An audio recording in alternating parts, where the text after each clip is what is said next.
For your week 6 discussion exercise, I liked how you mentioned reindustrialization and deindustrialization really well. I liked how you mentioned how during reindustrialization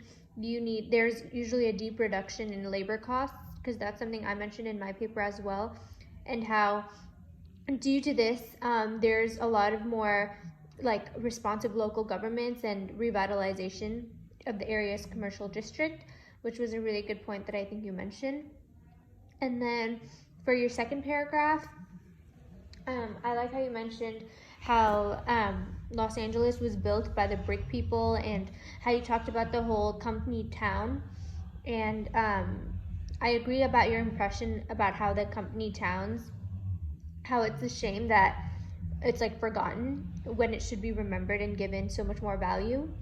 And lastly, about the continuous and discontinuous communities, I also mentioned in my paper how it's filled with immigrants and Latinos, and how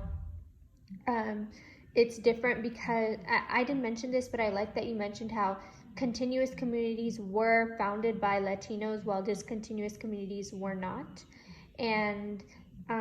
it's really important to learn about these different type of Mexican communities, because it's important for people to learn about the history, to learn more about the culture.